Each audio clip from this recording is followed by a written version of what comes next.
여돈의 주식 이야기 여의주 오늘도 돌아왔습니다. 대선이 끝이 났습니다. 시장에서는 대선 이후에 시장의 움직임에 대해서 추가적인 상승을 기대하면서 3,000피 그리고 더 나아가서는 5,000피를 외치고 있는데요. 오늘의 주제 확인해 보도록 하겠습니다. 자, 증권가에서 현재 외치고 있는 무조건 3,000피다라는 말, 과연 정말 가능할까요? 사실 3,000피는 금방이라도 가능할 것 같기도 하죠. 한 300포인트 오르면 되는 거니까요. 3,000피가 아니고 저희가 이제 경험하지 못했던 4,000, 5,000 선을 향해서 과연 갈 수 있을지 그것이 관건일 텐데요. 그 과정에서 과연 무엇이 필요하고 지금 시점에서 여러분들이 어떤 투자를 해야 되는지 오늘 함께 고민 나눠보도록 하겠습니다. 대선 끝났고요. 증시의 상승 기류는 과연 어떻게 될지가 관건이겠죠. 역대 대선 중에서 3번 중에 2번 정도의 확률이 꽤 높죠. 직후 한 달 증시가 상승하는 경향을 보였습니다. 지난 1981년도부터 지난 2022년까지의 대선의 움직임인데요. 한 달 후의 움직임은 대체적으로 올랐고요. 2002년이었죠. 예, 맞나요? 네, 2002년에 하락세 그리고 그 다음 부분의 하락세 이럴 때는 사실 국내 증시뿐만 아니라 전 세계적으로 국내에는 경기 펀더멘털이 좀 깨지는 그런 부분이 있다거나 글로벌 금융위기가 있었다거나 하는 그러한 내용들이 있었던 해를 제외하고는 대체적으로 올랐다라는 것을 확인해 볼 수가 있겠고요. 그리고 더 지나서 3개월 후, 6개월 후, 1년 후의 데이터를 봤을 때는 2번을 제외하고는 모두 올랐습니다. 특히나 이제 그동안에 많이 빠졌던 부분도 있긴 하지만 대체적으로 상승을 했다라는 점에 있어서 보면은 새 정부가 들어서면서 어떠한 펀더멘털의 개선이 되지 않았음에도 불구하고 기대감을 가지고 올랐다거나 외국인의 수급이 유입됐다거나 아니면 산업적인 측면에서 새로운 패러다임이 발견이 됐다거나 하는 움직임들이 보였기 때문에 이번에도 대선 전후에 대한 기대감을 계속해서 시장 참여자들은 가지고 있습니다. 대선 후 주가는 이렇게 나쁘지 않았는데 과연 증시에 미치는 영향을 우리가 이렇게 정확하게 그렇다 아니다라고 할 수 있을까요? 그 부분에 대해서는 사실 명확한 판단을 하기는 좀 어렵습니다. 앞서 보여드렸던 것처럼 사실 97년도에는 IMF의 외환 위기가 있었고요. 2007년에는 글로벌 금융위기라는 대외적인 변수가 있었기 때문에 아무리 새로운 정부가 들어서도 이 부분에 있어서의 모멘텀을 받지는 못했습니다. 선거 전후에 변동성이 지금 좀 하락할 것이다가 지금 전망이 되고 있는데요. 선거 전에도 시장이 약보합권으로 마감되면서 다소 좀 지켜보는 그런 투자자분들도 많으셨죠. 그동안에는 주가가 기대감에 올랐지만 선거가 끝나고 난 후에도 이 변동성은 선거 전보다 더 떨어질 수 있다는 겁니다. 그 부분에 있어서는 여러분들이 염두에 두셔야 되는데 여기에 더불어서 또 그래도 긍정적인 점은 우리나라에 가지고 있었던 그러니까 누가 대통령이 될 것인가도 궁금했지만 대통령이 부재한 상황에 있어서의 불확실성이 완화됐다는 측면에 있어서는 긍정적으로 해석을 하고 있습니다. 새로운 대통령의 취임 직후에 국내 증시는 하락세의 경향이 상당 기간이 있었다라고 합니다. 또 다른 분석 중에 하나죠. 그 이유는 시장에서 새로운 모멘텀을 찾기 전에 탐색하는 그런 과정을 좀 거쳐야 된다라는 그런 분석이 있고요. 그리고 정치적인 이런 기대감, 그동안에 워낙에 테마 같은 그런 섹터들이 상승을 하면서 기승을 부리긴 했지만 그런 종목들에 있어서의 매물이 차익 실현으로 인해서 빠지면서 이 기대감이 줄며 매물이 출회되는 부분이 있었기 때문에 오늘 장 초반에 살짝 밀리나 하는 그런 부분이 있더라도 이것은 전체적으로 깨진다라는 것보다는 단기적인 그러한 수급의 변동이다라고도 보실 수도 있겠습니다. 차트 함께 보시죠.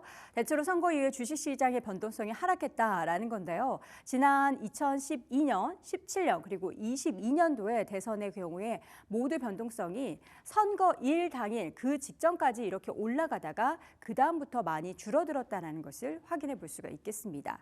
사실 이제 변동성이 줄어들고 나면 옥석 가리기가 분명히 필요할 텐데 그 옥석 안에서는 여러분들이 어떤 섹터를 어떤 종목을 고르셔야 하는지는 조금 더 고민이 많이 필요할 텐데요.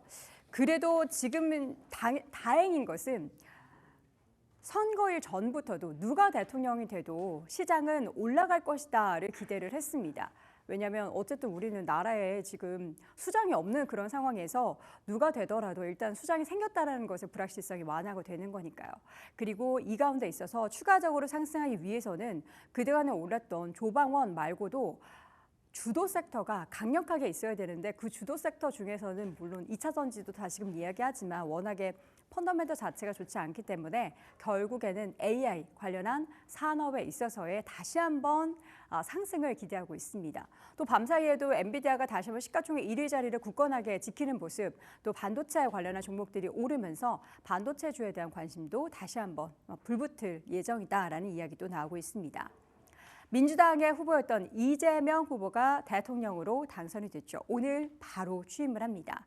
이재명 대통령의 그 관련한 내용들을 보면요. 코스피 5천 시대, 기업의 지배구조 개선을 하겠다. 이사 주주 충실 의무를 법제화하겠다. 자사주 소각을 의무화하고 또 감사위원회 분리 선출을 확대하고 MSCI 선진국 지수 편입을 적극적으로 추진하겠다라는 등 증시의 부양책을 목소리를 높여왔습니다.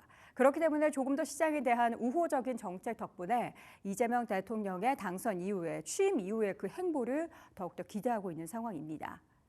결국 대선은 마무리가 됐습니다. 그동안은 참 길었던 시간이 마무리가 됐고요.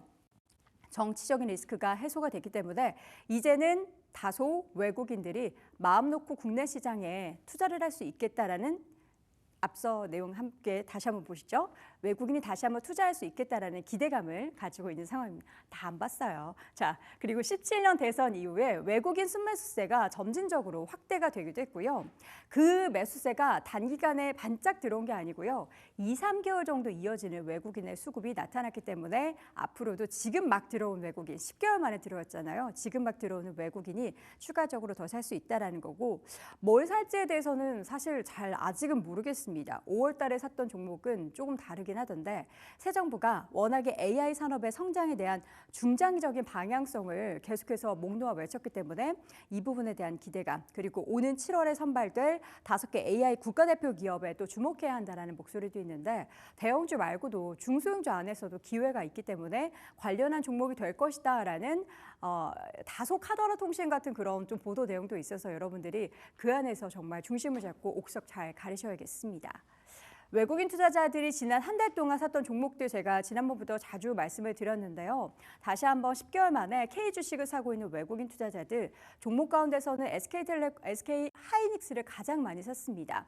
반도체 대표 종목 중에 SK 하이닉스를 선택을 했고 원전 가운데서는 두산에너빌리티 그리고 전력 가운데서는 효성중공업, 조석이 아니고요. 죄송합니다. 조선 그리고 방산주들을 좀 골고루 사는 모습이었는데 이렇게 오랜만에 돌아온 외국인들이 원화 강세 압력이 확대되는 가운데 순매수세가 계속해서 지속될 것으로 기대가 되고 있는 상황이고요. 시총상에 집중된 게 아니라 내러티브 그러니까 스토리가 있고 확실하게 내용이 있는 그런 종목들에 개별적인 집중을 하고 있다는 겁니다. 2600포인트를 넘어서 이제 2700선을 향하고 있는 코스피입니다.